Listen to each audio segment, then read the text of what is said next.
చంద్రమోహన్ విలక్షణ నటుడిగా పేరు తెచ్చిన సినిమాలు ఏంటంటే ఆయన 175 సినిమాలు హీరోగా నటించారన్నమాట. మొత్తంగా 932 చిత్రాల్లో విలక్షణ పాత్రలో నటించారు. దాదాపుగా 1000 చిత్రాలకు దాదాపుగా నటించారన్నమాట. 1966లోని రంగుల రాట్నం చిత్రం హీరోగా చంద్రమోహన్ పరిచయం అయ్యారన్నమాట.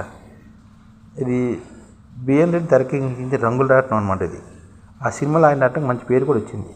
అయితే దాదాపుగా 3 ఏళ్ళ వరకు ఆయనకు హీరోగా ఏ అవకాశం రాకపోవడంతో చిన్న పాత్రలు నటించాల్సి అనమాట. హీరో వేషం ఇచ్చి నిలబడడానికి కొంతమంది దర్శకులను మాత్రం ప్రయత్నించిన లాభం లేకపోయింది.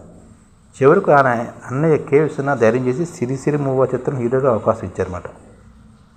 హీరోగా చంద్రమోహన్ జీవితానికి ఈ చిత్రం నాంది పలికింది. ఆ తర్వాత 16 ఏళ్ల వయసు చిత్రంలో అవకాశం రావడంతో హీరోగా తన స్థానాన్ని సుస్థిరం చేసుకుని వెనుక తెరిచి చూడలేదు. చంద్రమోహన్ పక్కన నటించిన దాదాపు 60 మంది కథానాయకుల్లోని అత్యధికులు అగ్రస్థానం చేరుకున్నారు. శ్రీదేవి, జయప్రద, జయసుధ, విజయ నిర్మల, వాణిశ్రీ, మంజుల, చంద్రకళ, రాధిక, ప్రభ, విజయశాంతి, తాళ్ళూరు రామేశ్వరిలా అందరికీ చంద్రమోహన్ తొలి హీరో అనమాట. అలాగే లక్ష్మి, వాణిశ్రీ, రాధిక, మాధవి, జయప్రద, విజయశాంతి ఇలా చాలామంది హీరోయిన్లతో చంద్రమోహన్ నటించారన్నమాట. రాజకీయ చిత్రంలో ఎమోషనల్ సీన్స్ చేస్తున్నప్పుడు గుండెపోటు రావడము, అలాగే అనారోగ్యంగా దువ్వారు జగన్నాథ్ షూటింగ్ వాయిదా పడడంతో తన వల్ల నిర్మాతలు ఇబ్బంది పడకూడదు నటనకు రిటైర్మెంట్ తీసుకున్నారన్నమాట. గోపీచంద్ హీరోగా నటించిన ఆక్సిజన్ చంద్రమోహన్ చివరిసారిగా నటించారన్నమాట. ఆక్సిజన్ 16 ఏళ్ల వయసు సిరిసిరి మూవా సినిమాలు ఉత్తమ నటుడిగా ఫిల్మ్ఫేర్ అవార్డు అందుకున్నారు చంద్రమోహన్. 1980లో చందమామ రావే సినిమాకు ఉత్తమ కమెడియన్ నంది అవార్డు, 2005లో అతను ఒకటి సినిమాకు ఉత్తమ సాయనటుడిగా నంది అవార్డు అందుకున్నారన్నమాట.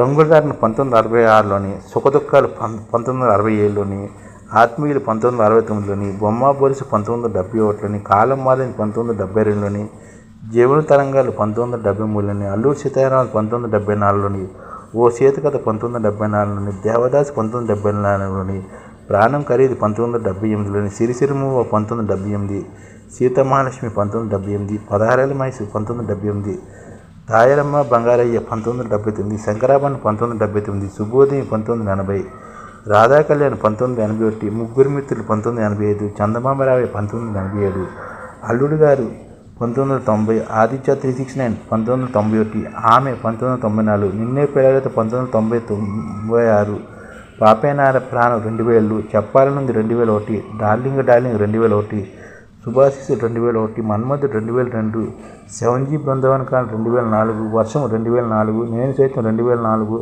అతనొకరు 2005, పౌర్ణమి 2006 వంటి చరిత్రలో ఆయన పోషించిన భిన్నమైన పాత్రలకు విశేష ఆదరణ లభించారన్నమాట. ఈ విధంగా చంద్రమోహన్ ఆదిత్య 369 చెన్నాటంపల్లి కవిగా మంచి పాత్ర చేశారు. బాలకృష్ణ కొత్తకి మంచి పాత్ర చేసింది అనమాట. అక్కడ అమ్మాయి ఇక్కడ అబ్బాయి ఇలాంటి చిత్రాల్లో చిరంజీవితో, చంట అబ్బాయి ఇంటి గుట్టి లాంటి చిత్రాలు చిరంజీవి తోటి, అక్కడ అమ్మాయి ఇక్కడ అబ్బాయిలోని పవన్ కళ్యాణ్ తోటి చేశారన్నమాట.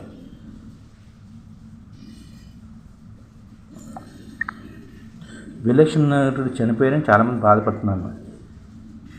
అలాగే యుగ పురుషుడని, నిండు దంపతులు, ధనమ ధైర్యమ ఎన్నో చిత్రాలు చక్కని పాత్ర పోషించారు. ఈ ఛానల్ ముఖ్య ఉద్దేశం ఏంటంటే మన తెలుగు రాష్ట్రాల్లో 1 కోటి మందికి సంఘటిత రంగాల్లో ఏ విధంగా ఉద్యోగాలు ఇవ్వవచ్చు, కనీస నెల జీతం 30,000 వరకు ఏ విధంగా ఇవ్వవచ్చు, ఏ విధంగా చేస్తే ఉద్యోగాలు సృష్టించబడతాయో వివరిస్తూ ఈ ఛానల్ వీడియోలు వస్తాయి.